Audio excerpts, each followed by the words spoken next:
Welcome to Beyond Your Why podcast, where we go beyond just talking about your why and actually help you discover and then live your why.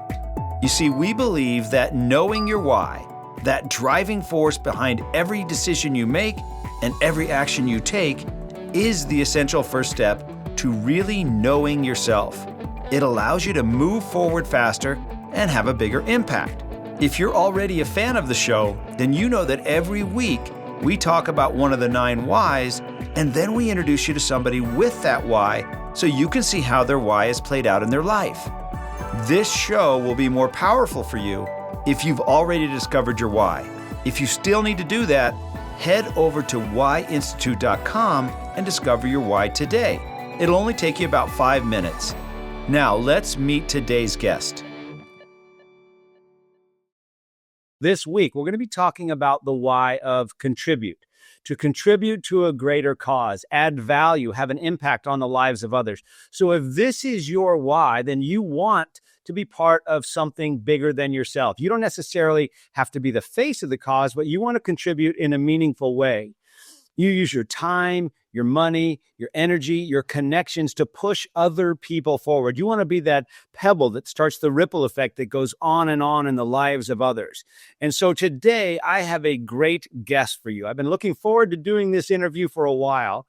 His name is Greg Hague. He is a true adventurer and visionary entrepreneur. He survived a bear attack, a plane crash on a remote island, and even sleeping in a tree over crocodile-infested waters. But beyond the adventure, he's revolutionized the real estate industry. As the founder and CEO of 72 Sold, he's built the fastest-growing home selling program in America, featured in Forbes, ABC, CBS, and NBC. Recognized as a real estate visionary by Real Estate Today, he's a best-selling author, keynote speaker, and even scored number 1 on the Arizona bar exam 35 years after law school. He's a pilot, motorcycle adventurer, and passionate innovator. He's here to share his journey and insights. Welcome, Greg Hague.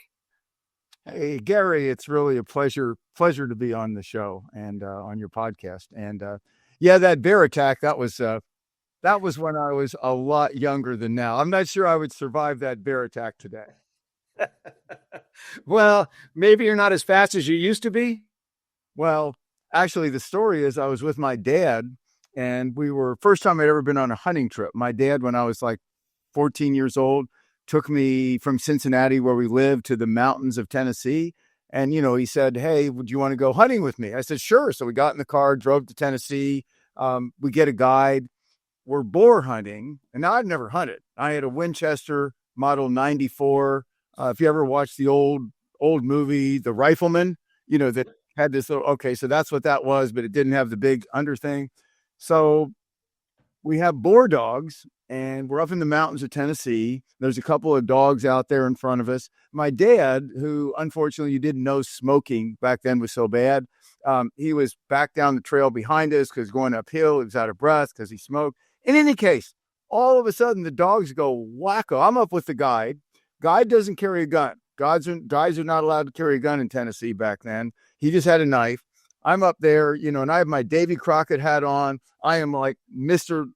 Hunter, big game hunter, 14 years old, right? So all of a sudden the 2 dogs go like wacko, and this bear comes running down the trail we're on. It's a narrow trail, side of a mountain, and this bear comes barreling down, this big black bear. And the first thing that occurred to me, I'd never seen a black bear live. I'd seen movies, but not live. You can't even believe how fast these bears run. I mean, this sucker is flying. And the one dog goes running right at him, and the bear just swats the dog up against the side of the hill. And he's just like, no. And so the guide says, "Shoot, shoot, shoot." And so, I am like, I'm sure my mind goes numb, totally like, are you kidding me? I cocked the gun and put it up. I'm sure I closed my eyes. And I mean, this bear is coming at us, and he's now 40 feet, 30 feet. I mean, he's not far away. And boom, the gun goes off, and it catches him on the behind his ear, and it goes into his brain, and he drops, and he slides right up. I mean, totally lucky. And here's the thing. when you think back, and turned out, by the way, there's more to the story. So later on, they get up there and they get the bear out and weigh it and everything. I, at the time, got in Boone and Crockett. That was the largest black bear ever shot in the state of Tennessee. So I like get in Boone and Crockett, which is like all these records. I'm sure that still doesn't exist. In any case, here's the thing. Number one, purely lucky. I mean, I just closed my eyes. Number two, kind of a shame. That bear, I don't think, was attacking us. It was just coming down the trail, and then the dogs go at it and whatever, and it gets all aggravated and it's coming right at us. And so, in any case, that was the last time I ever hunted. It was just, and not because I was afraid. It's just because the truth, I didn't like killing something. It's just like, wow, look at this bear. I killed this bear, and this bear is just out having a good day and coming down the trail, and then it sees these dogs and it starts running. And in any case, I thought that'd be a fun way to start my bio. Yeah, that's an amazing. Sorry, key am I there? Well, and the kind of what if, right? What if you hadn't opened, what if you'd tried it with your eyes open and missed?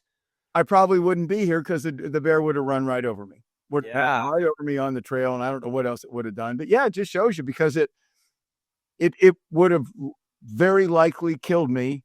But the unfortunate part is I don't think it was attacking us. It was just coming down the trail at a gazillion mile an hour. Yeah. Wow. Well, let's let our audience get to know you, Greg. Let's go back into your life. Let's take us back to when you were growing up. What were you like growing up? What were you like in high school? Where did you grow up first? And then what were you like growing up as a kid? Well, let's see. I grew up in Cincinnati, Ohio, and my dad, after World War II, as so many soldiers did, my dad was a fighter pilot instructor in World War II, and that's what got me interested later on in flying, because he talked about, the war and all his flying adventures and teaching fighter pilots how to fly fighter planes. So grew up in Cincinnati, and when I was young, you can see I'm pretty skinny today, but when I was young, at 12 years old, I weighed 220 pounds. And I had the unfortunate habit of, when I'd get home from school every day, I'd eat like 4 or 5 or 6 donuts, like before dinner. I was addicted to donuts. And then it was interesting, because if I had kept on that trajectory, my life may have been very different than it is today. But my dad was working night and day, to try to build his real estate business. Amazing father. He taught me so much, but he was gone all the time.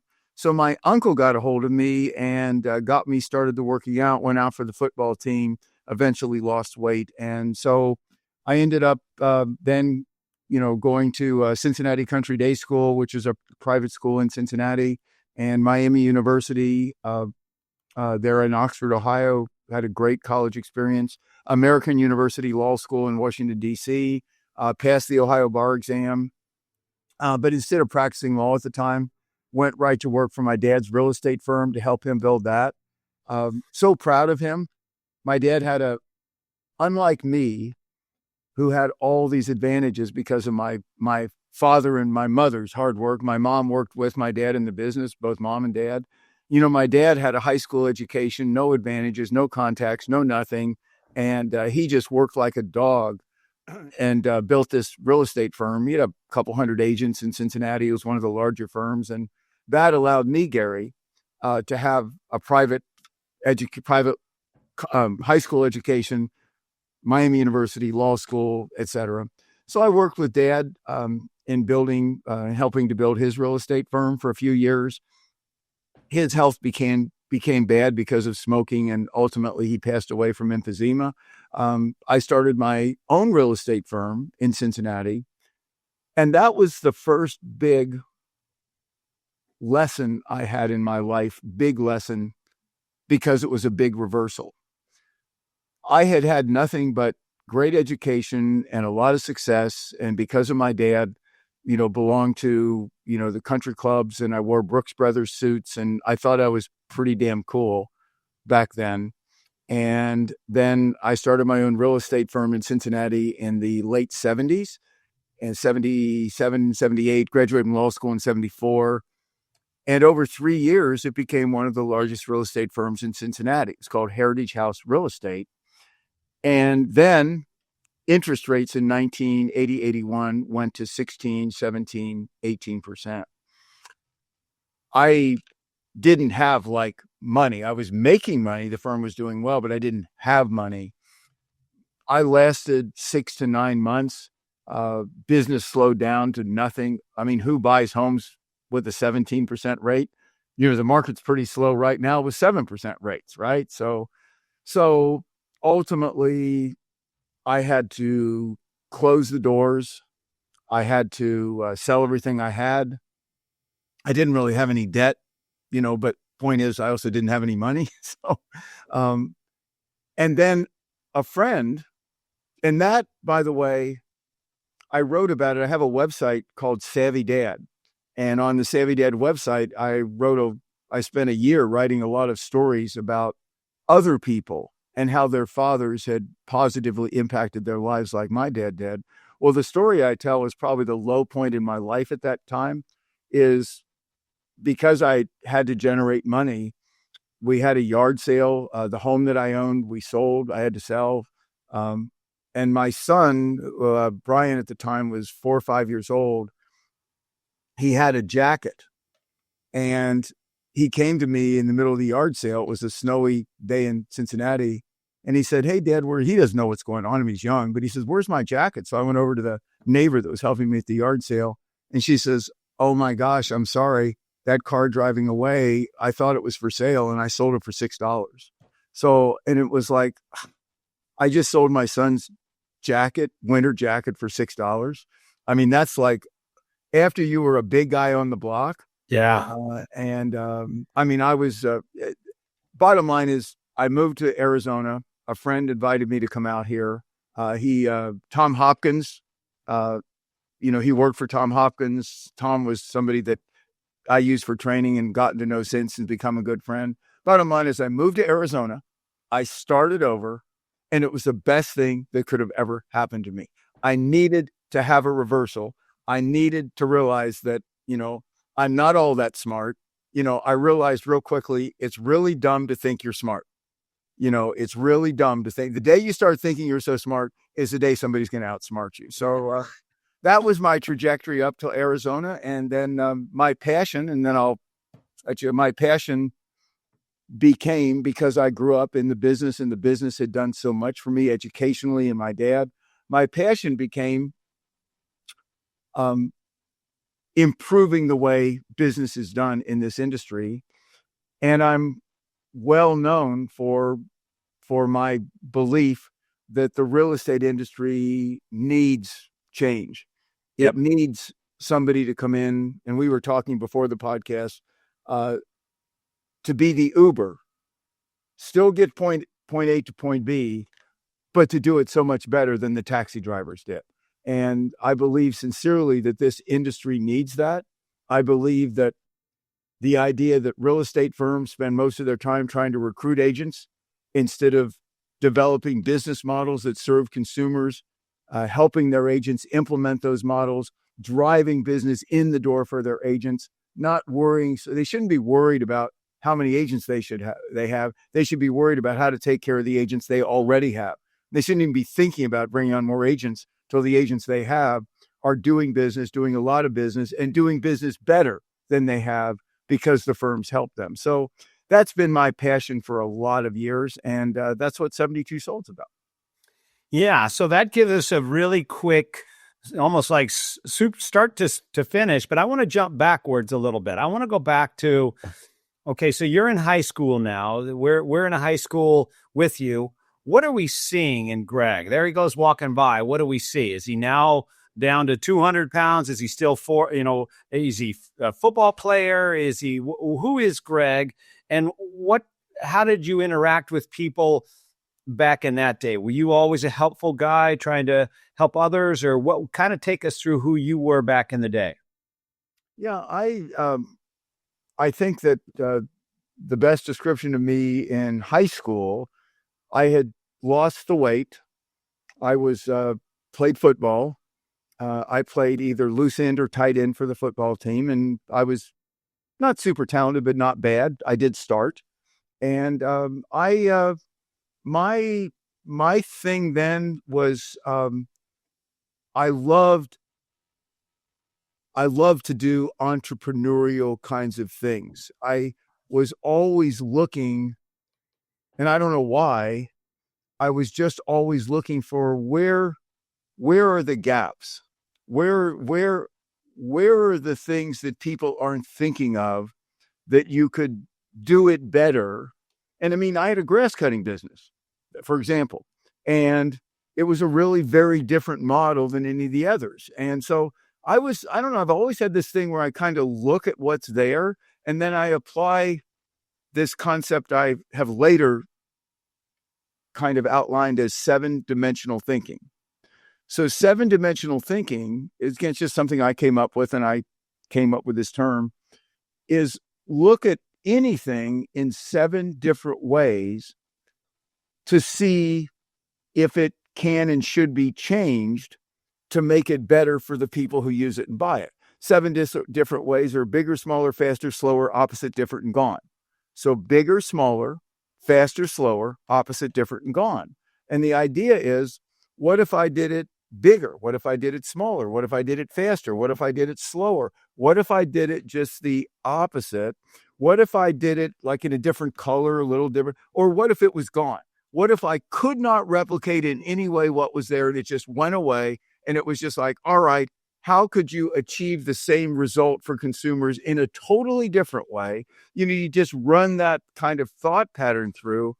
And I hadn't thought of it in that kind of a sequence or defined way back then, but I always seemed to look at things that way. And when I practiced law, I did litigation for a few years after I took the Arizona bar exam, which, yeah, I did overstudy.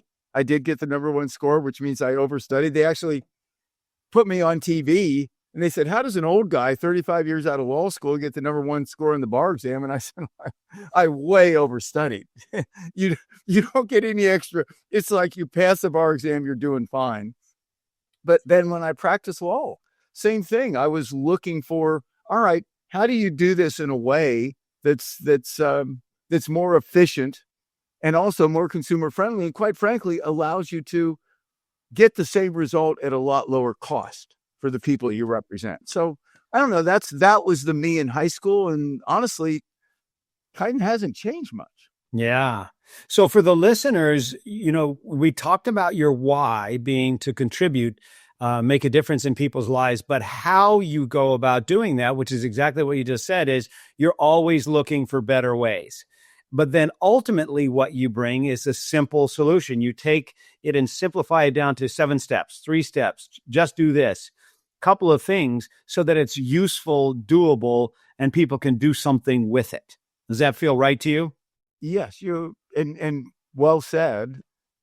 And you have to, because you get these ideas, at least me, I can't speak for others, but you get these ideas and they're kind of mushy. So the idea is, all right, how can you take mushy and turn it into clarity? So the answer is, yeah, that, like, I have these kind of trigger responses. And, in real estate, I teach a lot of this. If people say this, then, you need to have an outline come up immediately in your mind. It's not a script. It's like, boom, boom, boom, 3 talking points as to, how you would respond to that. And yeah, it needs to be like bullet pointed. I mean, mentally bullet pointed. Say it in your own words, but mentally bullet pointed. Like when you asked me how I see things, and I wasn't planning to, but I just brought up, well, there's this 7-dimensional thinking thing that I just developed to help me just quickly checklist different ways to look at whatever it is I want to look at differently. So the answer would be yes. Yeah. So when you graduated high school, you were already entrepreneurial, and then off to college. You said you went to Miami, Ohio. Yes. Why Miami, Ohio? Because that's where my girlfriend went. Very technical, very, very, very detailed reason. Yeah. Seems like it makes a lot of sense. I could have said, well, I dug deeply into Miami University and its campus and its curriculum and it's all this stuff. or I could tell you the truth. Okay, now you're at Miami, Ohio. What do you like now in college? And then what were your interests in college? How did you pick your major? Yeah, so easy to pick my major. I majored in business, and I'm proud to say I did very well. I got mostly straight A's because I loved it. I mean, I loved it. Class was not work for me. Class was fun. And to be able to learn about business in a formalized way was just a gift to me for 4 years. So that's number one. Number two, I was Fiji, Phi Gam, joined the Fiji fraternity at Miami and had a blast. I mean, just had a blast, a really great group of guys, and we had a really good time. And then the third thing is I started a band. So I had been a drummer growing up. We had a 2-story house in Cincinnati, and my dad bought me a drum set when I was like 12. Probably big mistake on his part, right? So it was down in the basement. So I would go down every night after dinner and practice, and then he got me lessons. So I started a band that actually became quite successful. We traveled and played, and bottom line is that was one of my highlights. Well, let me put it this way. One of the priorities for guys in college is having girls, like be attracted to you, right? And I had a girlfriend on and off, but she was so hot looking. She would be my girlfriend for a while. Then she would dump me. And so, so back and forth. In any case, so I was looking for a way. Number one, I loved bands and drumming, and I was pretty good at it. But if you really want to figure out like how to be attractive to the girls, when they wouldn't let me in the Sigma Chi fraternity. So Sigma Chi at Miami was all the great looking, blonde haired, blue eyed guys. And I wasn't.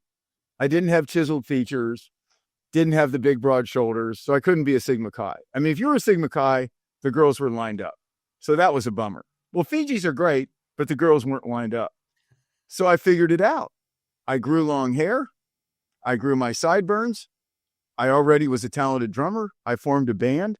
There was a saloon. We were allowed to drink 3-2 beer at Miami. That was legal on campus, 3-2. I think beer's normally 6-7% alcohol. This was 3-2.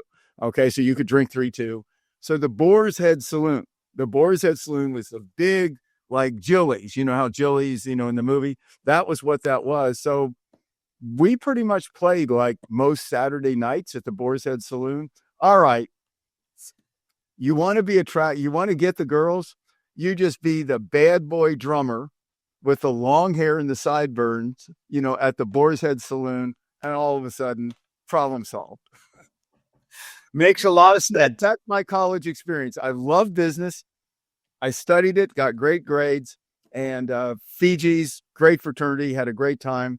And then I was the long-haired, long sideburn, bad boy drummer at the Boar's Head Saloon.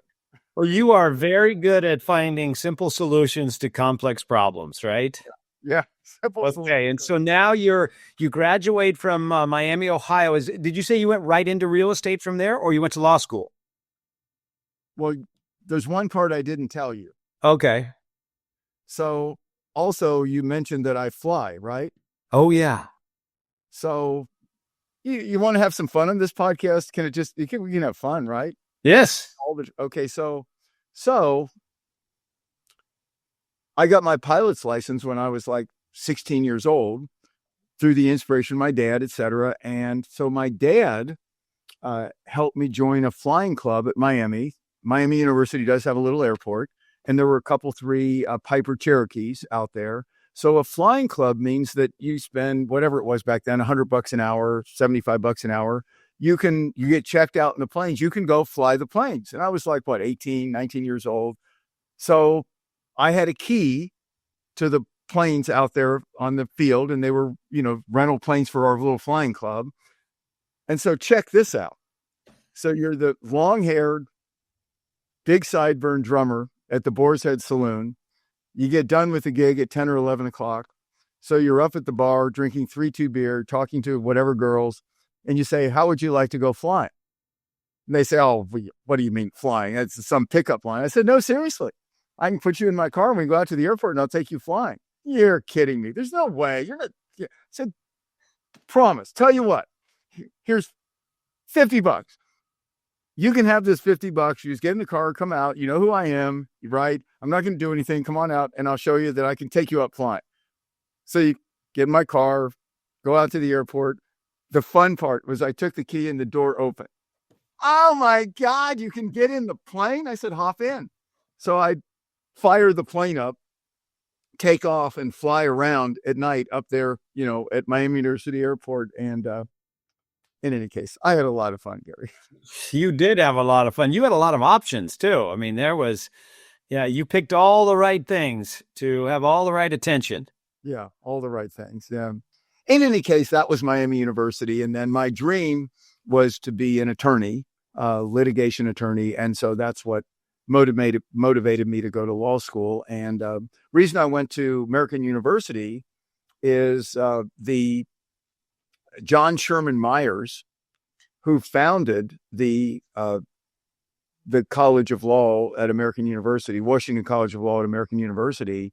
His wife, Alvina Myers, was friends with my dad's attorney in Cincinnati, and she flew to Cincinnati to recruit me. I met her there in Cincinnati to recruit me to go to American University Law School. And she said, if you come to American University, we'd like, I did very well in college. So I was admitted to several top law schools. She said, if you come to American University, I will show you for 4 years the whole political scene. I'll introduce you around. She's very influential. So I did. And she did. And what's interesting, get this, I went to law school in Washington, D.C. during Watergate. Didn't know this when I went, but Watergate broke out at the time. So Alvina, living up to her promise to me, she got me into all these really interesting political circles. I was over at the White House, at the Capitol, got to talk to, she took me over to the Washington Post, to meet Woodward Bernstein and all the people writing and breaking this. I mean, I've just been blessed. It was an amazing experience during those years in law school. And then I graduated, came back, took the Ohio bar, and went to work with my dad. So that was... So never practiced law?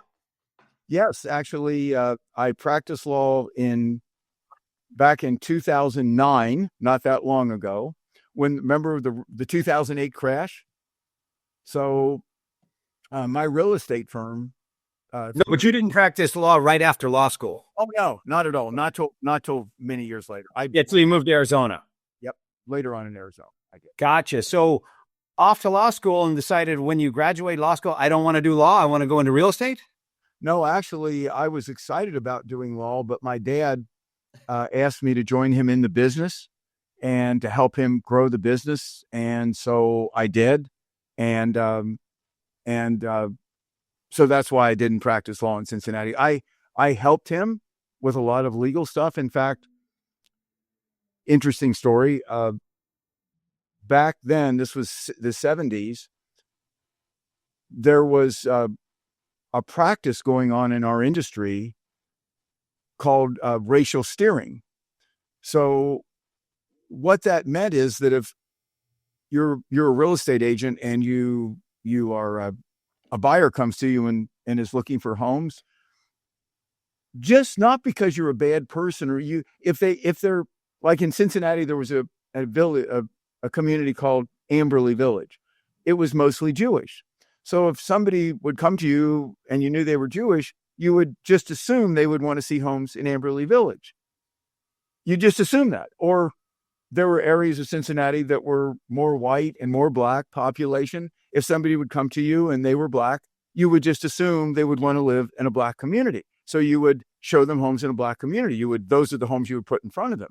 Well, that's stupid. In retrospect, I mean, that's stupid to think that way, but so that was what's known as racial steering. So the government, whatever the administration was back then, this is my first practicing law, by the way, in Cincinnati. It had sent testers in to ride around with many of the agents of the various real estate firms to prove that they were engaging in this practice. Now, again, be clear. They weren't doing this for any reason other than they just assumed that, but it was still like a bad assumption. In any case, lawsuit was filed against several of the real estate firms, including my dad, and I was the attorney that represented him and convinced him and the other brokers there to settle this and not fight it, because they all got mad and said, it's ridiculous. We're not doing anything wrong. It's not intentional. Of course, if somebody's Jewish, they'd want to live in a Jewish community. If they're Black, they want to live in a Black community. Why would we not assume? I mean, that was just the way people thought. These are not bad people. That was just a product of the culture and the way people had been trained to think. So I was very proud at a young age out of law school.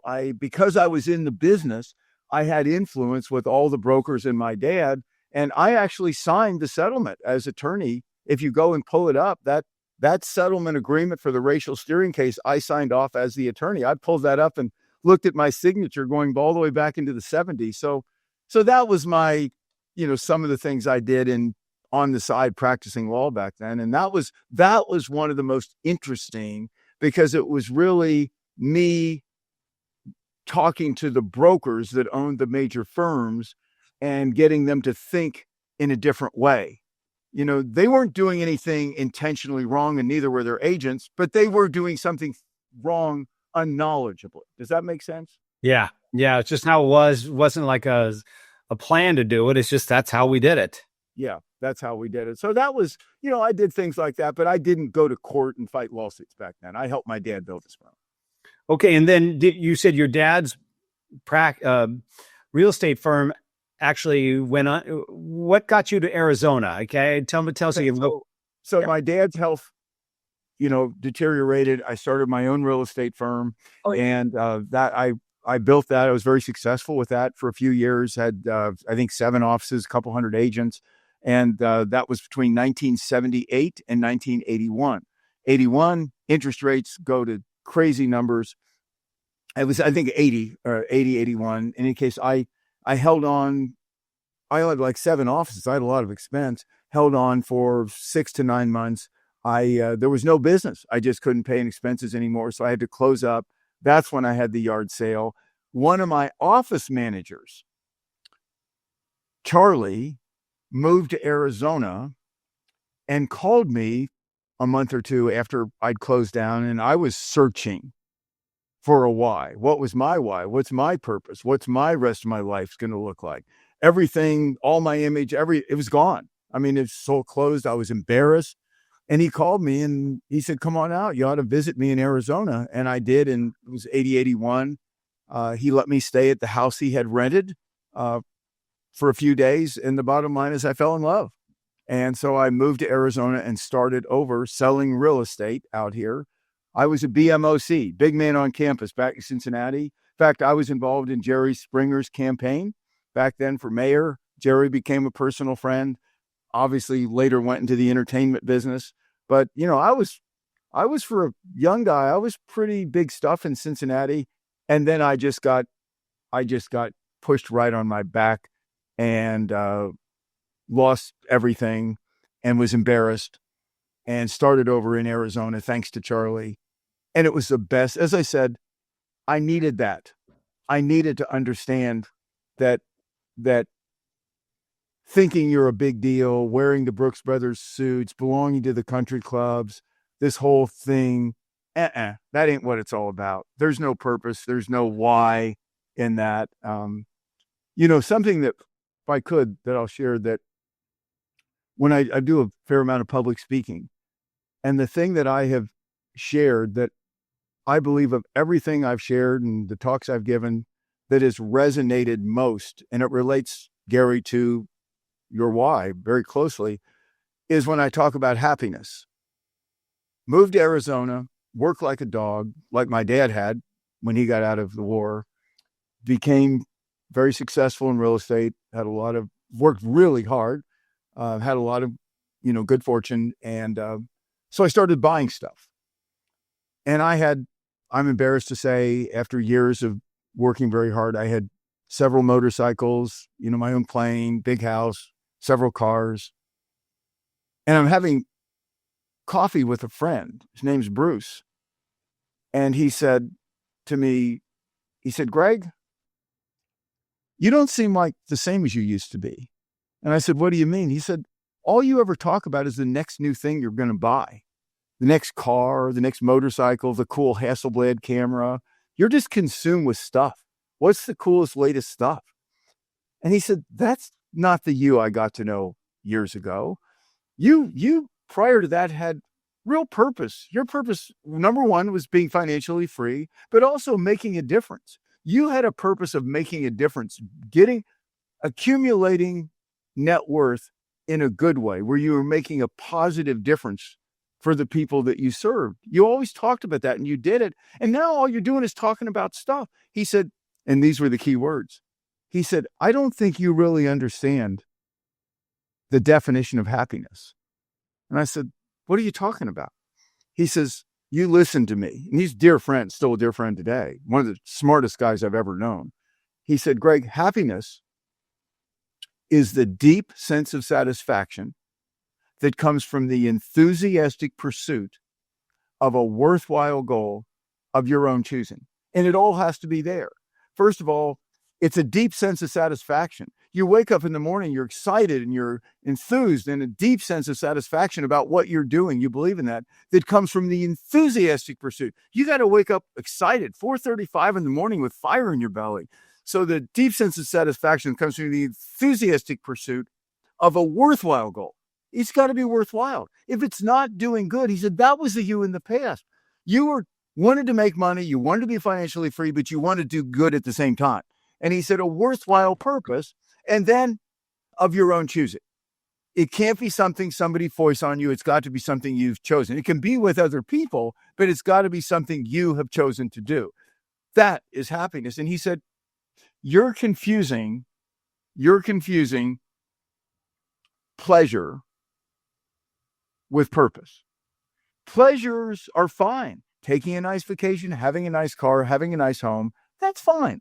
But it is no substitute for purpose. He said, you must think of purpose as being the cake and pleasure as being the icing. All icing is too sweet. You'd gag and you'd hate it. And he said, that's the path you're going down right now. It's all about pleasure. That ain't purpose, and that ain't happiness. You know, Gary, you talk about you and the why, and I so respect what you're doing because and I mean this, you know this, you are making a positive difference in people's lives by helping them understand their why. You've done that for me. You're doing that for other people. Bottom line is, Bruce was saying something like that in a different way, that happiness is about purpose, worthwhile purpose, making a difference in the lives of others. And then financially benefiting from it is fine. That's okay. Helping yourself and your family, like my dad helped me, have a better life through his hard work, totally good. But that was the game-changing moment for me, that coffee with Bruce. I've written about that. And that's when I determined that my passion was to take an industry that had been so good to me, so good to my dad, and to make a positive difference in that industry, not by necessarily taking it and just making it better the way it is, simply because I've shared this. I believe this industry needs to change. I believe it needs to look at the way it operates in an entirely different way. I believe consumers are not served as well as they should. And something also is the real estate agents, who are mostly independent contractors. They don't have a salary. These real estate firms are not giving them salaries. They're not giving them health insurance. They're not doing the things that normal employers do. Fine, got it. That's the nature of the industry.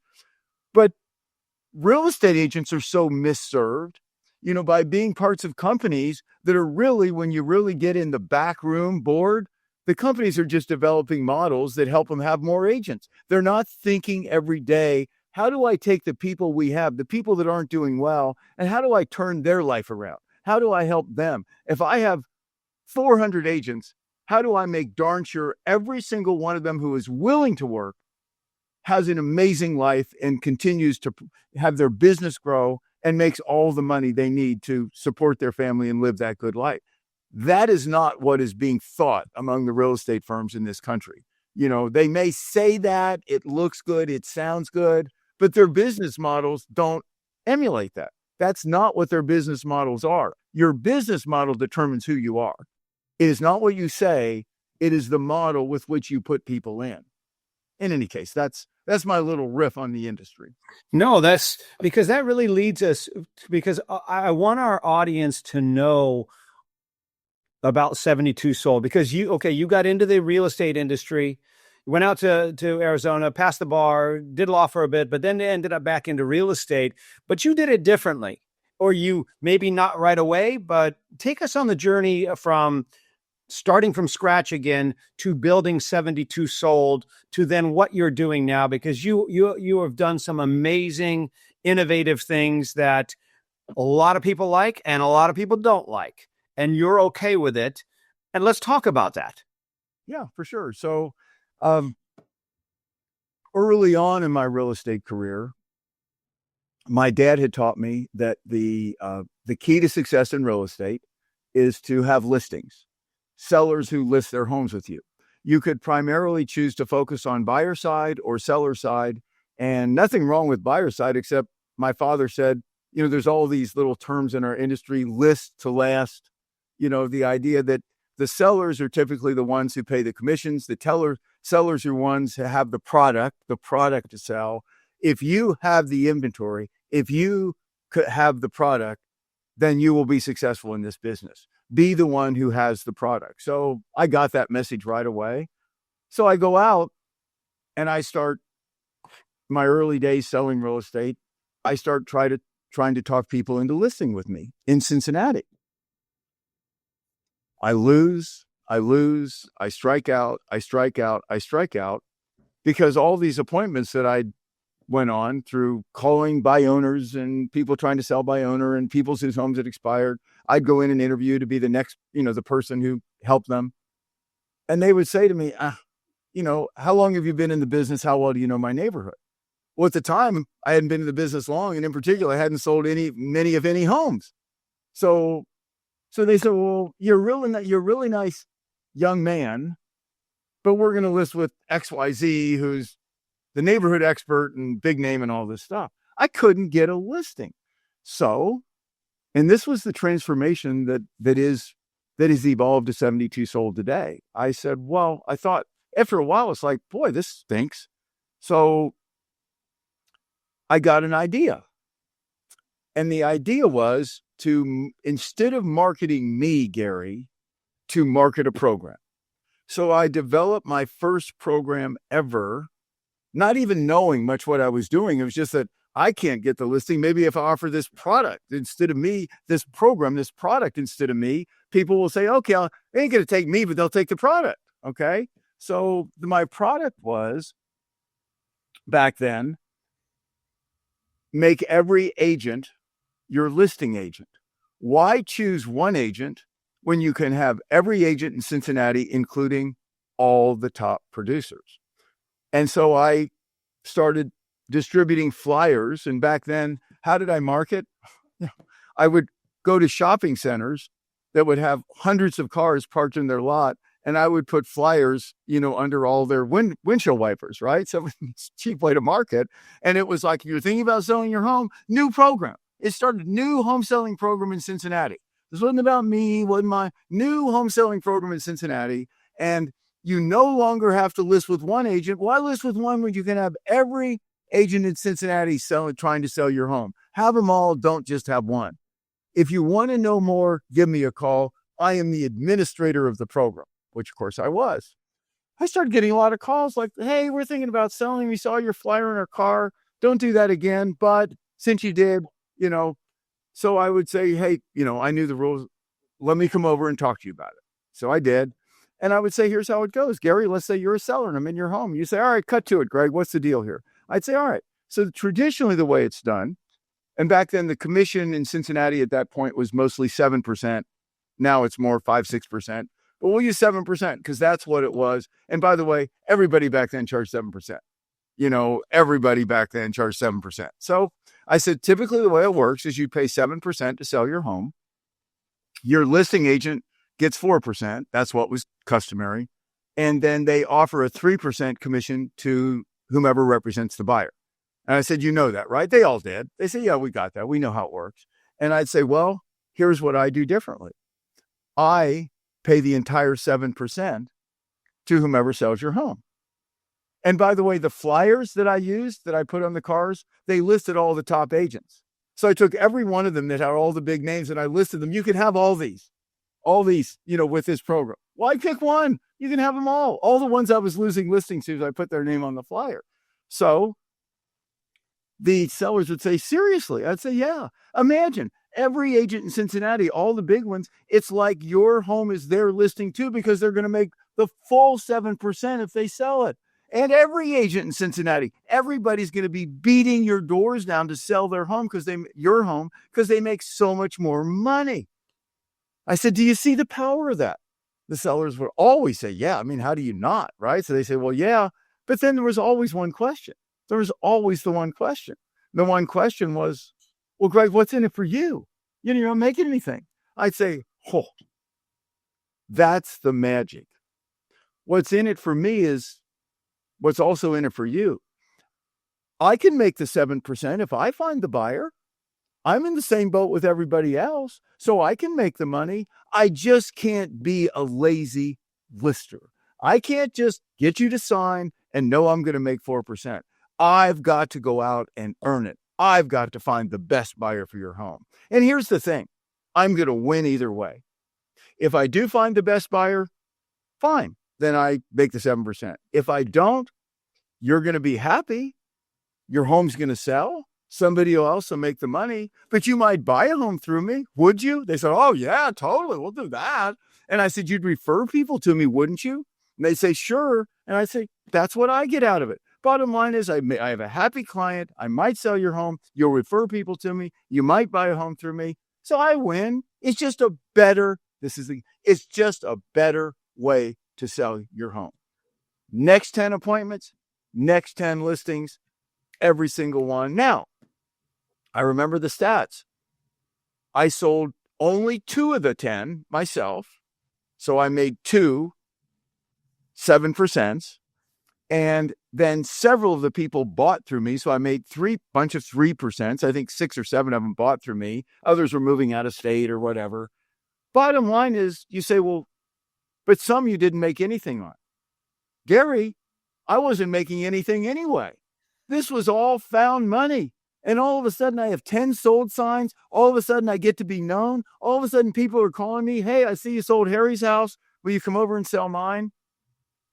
Here's the last thing. Great lesson here. And that's now I get a call from my dad who owns the company. This is like a month or 2 later. And he says, you got to come in and talk to me. I said, all right. So what's up, Dad? He said, what is this you're doing? You're giving away the whole commission? I said, Dad, and I explained the thing to him. I said, are you kidding me? I said, I'm getting a whole bunch of listings we never would have had that we're taking away from other firms, and here's the program, and here's why it's working. And he said, I remember what he said. He said, number 1, you have to stop it right now. Number 2, one of the smartest programs I've ever heard. He said, hats off to you. But as I said, you have to stop it right now. And I said, why? He says, because I'm going to lose everybody else in the firm. They're all ticked off. All my other agents are saying the boss's son has gone rogue. He's offering this crazy program. Now my clients want me to offer it too. And so if you don't stop your son from doing this, I'm going to leave you and go to another firm. It was my first dramatic lesson. And when you do something different and disruptive, whoa, you better watch out for all the traditional entrenched minds. Because rather than saying what you see so much in this industry, rather than saying, look at what he's doing. Interesting. His business is growing. People seem to be happy. We should look at that and maybe figure out how to do it better. Very much just the opposite, unfortunately. Like, how do we stop that? We need to stop that. That's ruining the way it is. Like the taxi drivers. Taxi drivers went nutso trying to stop Uber. They didn't want to ruin the way it was. Now, that's not everybody in our industry that thinks that way, but that's a lot. There's a lot of them out there in social media. So fast forward to today. My life in real estate has been a series of consumer-friendly programs that have propelled me and my agents to make a crap load of money because we deserve it. We have served consumers better. 72 sold home selling program. I'm going to toot its horn for a minute. It is far and away the best way to sell a home. Anybody that doesn't hire an agent that knows a 72 sold certified agent that can be with various real estate firms, that doesn't hire an agent, that understands how to market, negotiate, show their home the way we teach, they've lost their mind. They are sellers that don't know.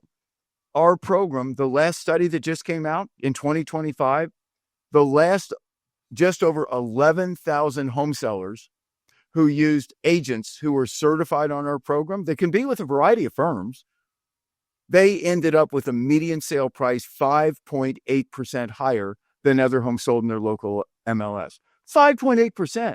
Don't tell me that understanding how to better market a home, how to better show a home. We have a 7-step showing process that's killer. How to better negotiate. Like we have a process called counteroffer intelligence. I developed a way to call a buyer agent after they make an offer and a series of questions to ask them subtly that will typically cause them to tell you how much higher their buyer will pay than the offer they make. They shouldn't do it, but they do it. And we share that with our sellers so our sellers don't leave a nickel on the table. The way we market in 4 different stages of marketing, trying to minimize the negative effect of time on the market. I developed a concept called the ESU effect, stands for exclusivity, scarcity, urgency, that everything we do is built around every showing, creating the perception that you're there, it's exclusive, it's a VIP showing, naturally creates scarcity with the house, creates an urgency to act before the next buyer gets in. I mean, this whole process, this program, 72 Sold, it is designed to achieve one specific goal.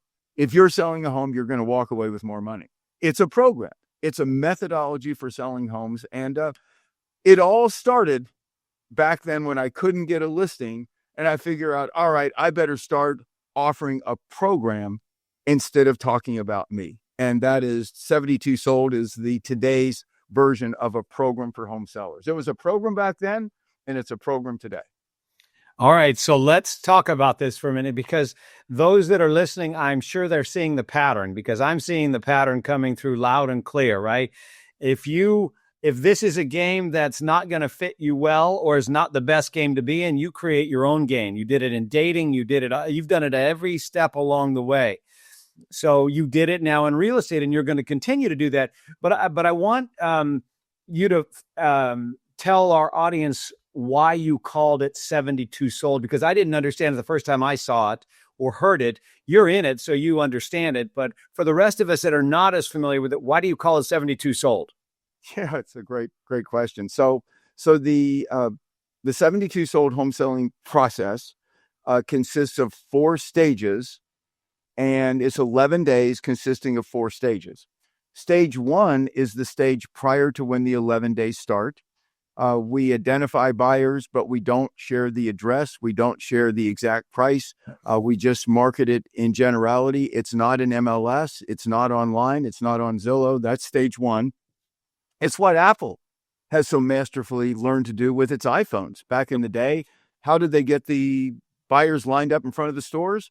They would market generalities about their iPhone before you could buy it. And then they would say, here's the date it'll be on the shelves. They'd have 500 people outside the store wanting to buy an iPhone. They didn't even know what it was specifics about. So stage 1 is where we market to all the agents in a community, e-flyers or off MLS, about a home we have coming up.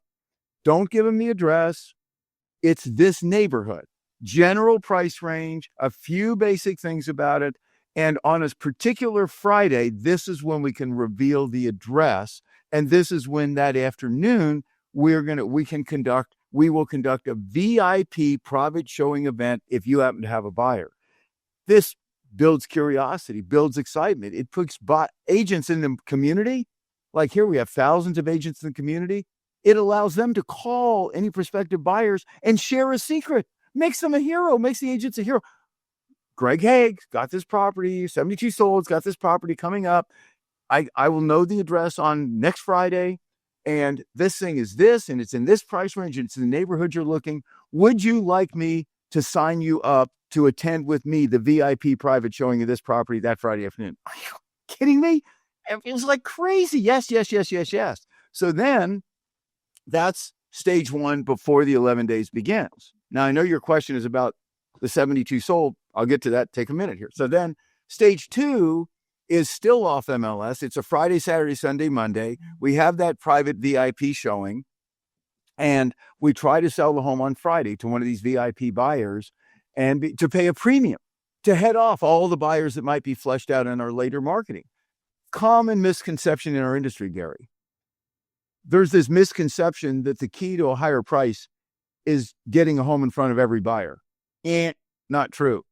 No, Ferrari, Rolex, Patek Philippe, Hermes purse, no premium retailer thinks that way. The idea is to get a buyer who really likes it and will pay a premium to head off what they perceive to be future buyers. Actually, in our industry, this idea of time and hope, put it at MLS, put it online, and hope it sells. Man, after a week, buyers start to wonder why nobody else bought it. And in their mind, the perception of value goes down. So stage 1, identify buyers, build curiosity. Stage 2, the private VIP showings. Then for 4 days, Friday, Saturday, Sunday, Monday, we do another round of marketing with the address and the specific price, try to flesh out more buyers. If that's stage 2, and we each one, opportunity showing, see it privately before the next stage. What's the next stage? Stage 3, that's the MLS stage. That's online. That's a strong motivator because buyers you identify in stage 2, if you didn't sell it that first day, they have an urgency to act before it goes online and everybody knows about it. Try to generate a premium offer then. Don't get it sold, go to stage 3. Put it on Zillow, Realtor.com, MLS. Now, good news is it has no visible days on the market at this point. So you're brand new and fresh. You've gone through 2 tranches of buyers, haven't gotten it sold. So now stage 3 goes for Tuesday. You put it in MLS late Monday night. It appears early Tuesday morning. Tuesday, Wednesday, Thursday, Friday, you're identifying buyers through Zillow and Realtor.com and MLS. Any you may have missed. Who did you miss? There it is, because everybody looks online. What's their urgency to act? Saturday, Sunday, Monday coming up is our 72-hour home launch weekend. Saturday is our big public unveiling. Think of it as a mega open house. Sunday is the day we answer buyers' questions and negotiate their offers. And Monday is decision day. Call it Decision Monday. That's when we put all of the offers in front of the buyers or in front of the seller. So the idea is in stage 3 to get the buyers to step up and make great offers to head off the public launch, the 72-hour weekend. Everything in these processes is designed with that 72-hour public launch weekend at the end. And the goal of the program, common misconception is the goal of the program is to sell it in the 72-hour weekend. Goal of the program is to use the 72-hour weekend to get a premium for the sellers and sell it before. But if you don't, you still do it because there are buyers that maybe drive around, they don't look online, maybe they see the signs. Neighbors might be interested. They like that home better. Maybe neighbors have a friend. We do it to flesh out any buyers we may have missed. But the good news is, and that's a total of 11 days from the Friday, which starts stage 1, that right after starts stage 2, right after stage 1, through that Monday, a week later is 11 days. It's an 11-day, 4-stage process with stage 1 being before that. It is the gold standard on how to sell a home. I mean, are you kidding me? Think how much better that is than throwing it in MLS, putting a sign. And by the way, no sign in front of the property until stage 4. It blows the whole VIP exclusive opportunity feel when we're showing it to buyers and they feel like they're seeing it privately and before other buyers. And then even one last thing, like showing a home. We have a 7-step showing process so that when buyers come into a home, whether they're with an agent or not, it doesn't matter. Our listing agent's there. The way they present the home, the way they create scarcity, the way they create urgency is not pushy. It's all conversational. The way they talk the peripherals. Our agents are taught not just to talk about the home, the neighbors, the neighborhood, the community. People buy more than a home. People buy a place to live. And so you can increase a perception of value by talking about all what we call the peripherals in addition to the obvious. And then the end of the 7-step showing process. Last question. For anybody out there that's in real estate, this is great stuff. Just use it yourself. You don't have to be part of 72. So the question you ask the buyers, say, hey, this is step 7 in the 7-step showing process. You're a buyer, Gary. You seem to like the home. Let me ask you, how does it compare to the others you've seen? You'll always tell me. Maybe you say, oh, no, it's not for us. Or you say, it compares favorably. We kind of like it. We kind of like this home. If you like, because sometimes you can't make somebody like a home that isn't for them. But if they say, hey, I kind of like it, then we ask, listen to this question. And this is the question we ask after the 7-step showing process. It's called our opportunity purchase question. Here's my question to you as a buyer. Well, okay. You know that the public launch is coming up on Saturday, or maybe you know that we're putting in an MLS, whatever the next stage is. Would you like me to call the sellers and see if they would consider selling you the home before it's made available to all the other buyers? Any buyer who likes the home is going to say, yeah, would you do that? What I've just done is shifted the buyer perception from normally buyers feel like they're doing the seller a favor by making an offer. I've shifted the whole perception. Now the buyer feels like the seller is doing them a favor by entertaining their offer. So then we call the sellers. Well, of course, the sellers know the process. So they say, well, sure, call the buyer or buyer agent back. Yes, the sellers will. But then I say to you as the buyer, the price that we quoted you, say it's $550,000. Now, the flyer that we gave you, the brochure, it's called starting price.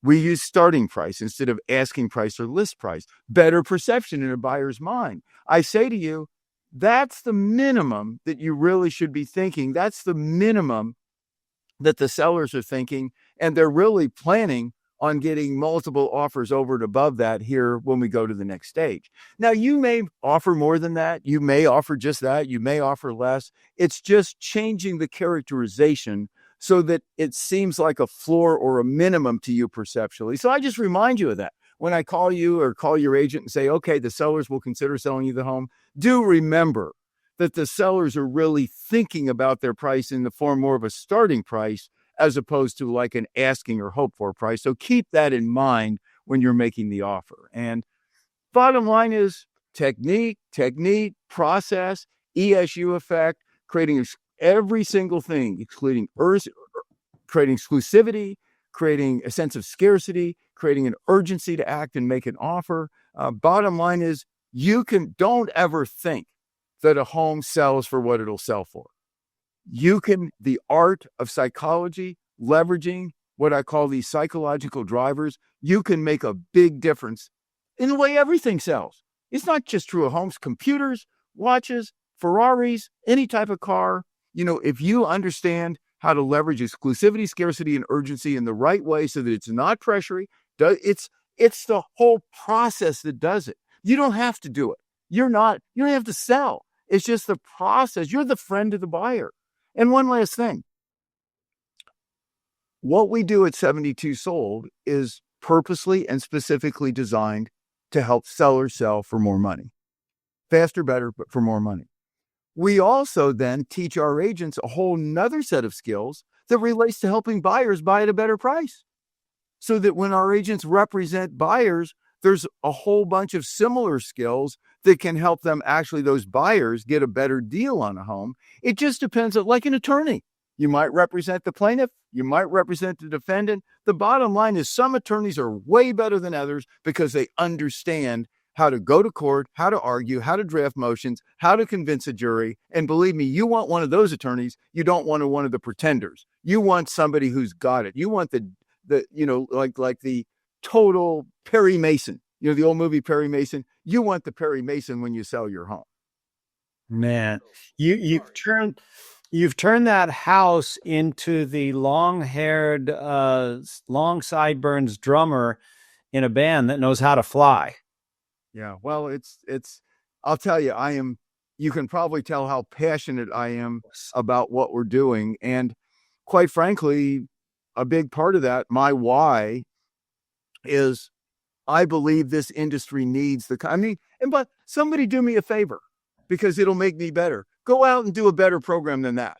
You take that and you make it better, because you know what I'm going to do? I'm not going to criticize you. I'm going to look at what you're doing and try to make that better.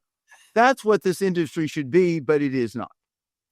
So the next question is, how do the typical traditional real estate businesses feel about you?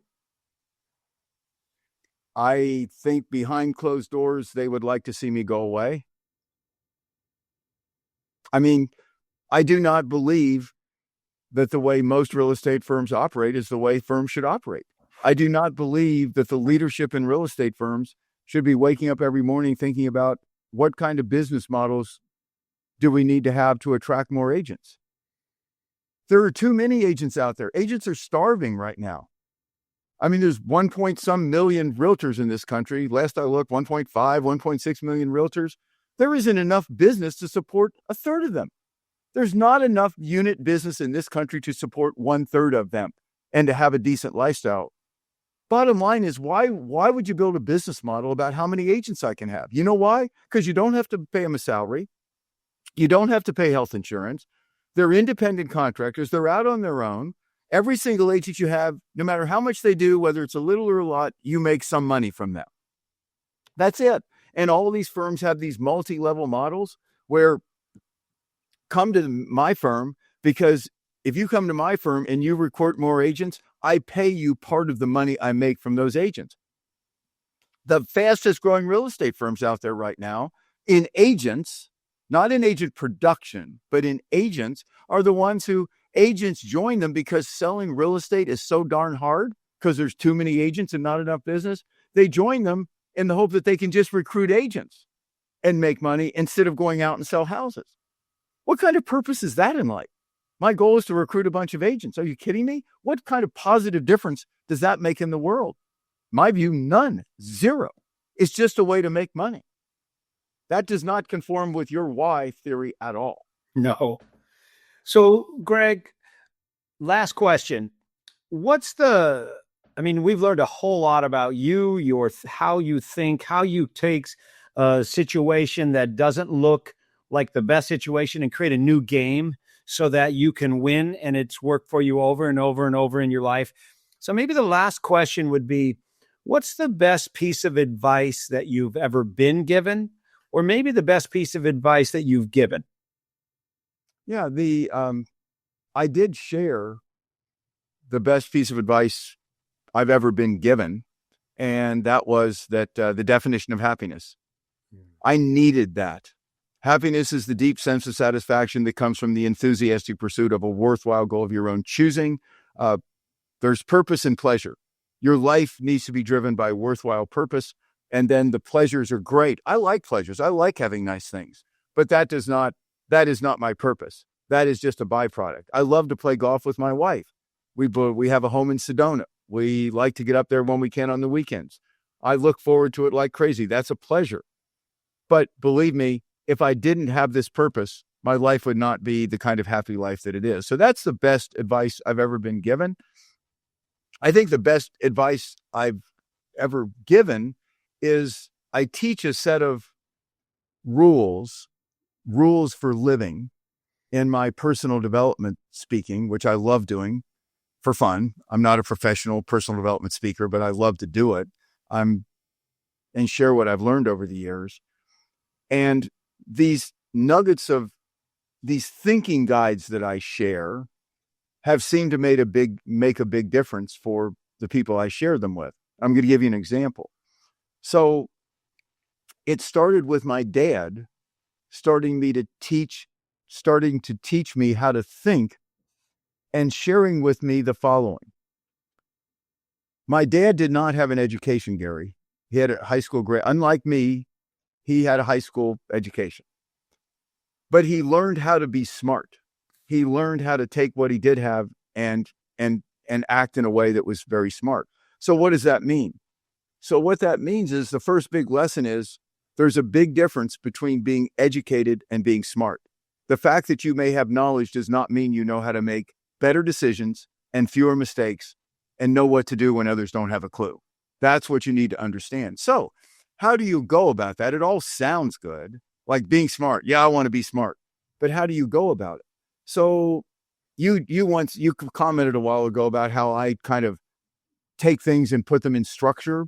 So I have this whole list of what I call chubby rules. My dad's nickname was Chubby.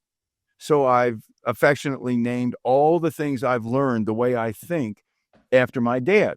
Here are some examples of chubby rules. Like one is the 3 circles of worry. So my dad, and this is one my dad actually taught me. Greg, do you ever worry? I said, well, yeah, of course. He said, can I share something with you that will cause you to hopefully never worry again? And I said, sure. It's just a way to think. And I said, what's that? He said, I call it the 3 circles of worry. He said, circle 1 is everything you can control. Like you can control how often you brush your teeth. You can control how much you study. You can control a lot of things. Well, there's nothing to worry there because you can control it. Either do it, don't do it. That's up to you, but why worry about it? Circle 2 are all the things that emanate from what you do in circle 1. For example, brush your teeth a lot, you'll probably have fewer cavities, but you still may get a cavity. You don't know that. You can study your butt off for a test. Circle 2, you may get an A, you may not. Why worry in circle 2? All you can do is do what you can in circle 1, and whatever happens in circle 2 is a result of that, fine. And then he said, this is the big one. This is what causes people to worry. And I'll tell you, you should never let this get you. I said, what's that? He said, it's circle 3. It's all the things that you cannot control. At the time, we were in the Cuban Missile Crisis. This was in the 60s. Everybody was worried about war. Khrushchev was sending the ships over. Everybody was consumed with it. And my dad never talked about it. He was like working like crazy. Never brought it up, never talked about it. And it's all we talked about at school and everybody else. And I asked him, that's what brought this up. I said, Dad, aren't you worried about war? And then he shared that with me. And then he finished with circle 3 and he says, look, why should I worry about what I can't control? Khrushchev's going to do what he's going to do. Kennedy's going to do what he's going to do. And the bottom line is, I hope nothing bad comes of it, but I'll tell you what, right now, my competitors here, the other real estate owners, they're all consumed in whether we're going to be at war. And what I'm doing is working extra hard right now to get ahead of them while they're asleep at the switching. So that all the way to little things, Gary, like Dad taught me, and then I've learned a lot from other people. He taught me when you think something nice about somebody, share it right then before you forget. And just a simple little thing so I try to honestly and genuinely in today's world, send 5 text messages a day to people who I really am thankful for. Honestly, I'm not trying to stroke them, to just tell them I appreciate them being in my lives and what they've done. And that's just, and boy, has that made a difference. If in no other reason, I've just made 5 people feel good every day. So it's all these little rules of living, that I've learned over time. And you say, what have I taught that I think may be the most meaningful to people? It's how to have this set of thinking guides and rules you live by that make a positive difference in your life. And of course, probably in most cases, the lives of others. If that. I love that. Greg, if there are people listening that want to learn more about you, work with you, bring you on their podcast or, connect with you, what's the best way for them to connect with you? Yeah, just Greg, Greg at 72sold.com. Just send me an email. My blog, where I've been writing newspaper articles for 10 years, every single week for independent newspapers here. All those are on my blog at greghague.com. So a lot of what I shared today, I've written about on my blog. There's like 1,000 different articles up there. But mainly, anybody wants to reach out to me, Greg at 72sold.com. Awesome, Greg. Thank you so much for being here today. I know you're super busy, and thank you for taking an hour out of your time to spend with us. So I really appreciate it. Gary, I so respect and admire what you're doing, what you've accomplished, the difference you're making. This is coming from my heart. Like I said in the beginning, Jerry Maguire, you have me at hello. Anybody who is doing what you're doing for other people, for this world, the difference you're making, any way I can help you, any way I can serve you, it is absolutely my pleasure. Thank you for having me on. Thank you. I really hope you enjoyed today's episode. and that through today's guest, you heard how important it is to know your why and how impactful it can be in your life and the lives of those around you. Be sure to head over to whyinstitute.com and discover your why today. Remember, the more you know about yourself, the more you'll know about others. I'm Dr. Gary Sanchez, and I'll see you on the next episode.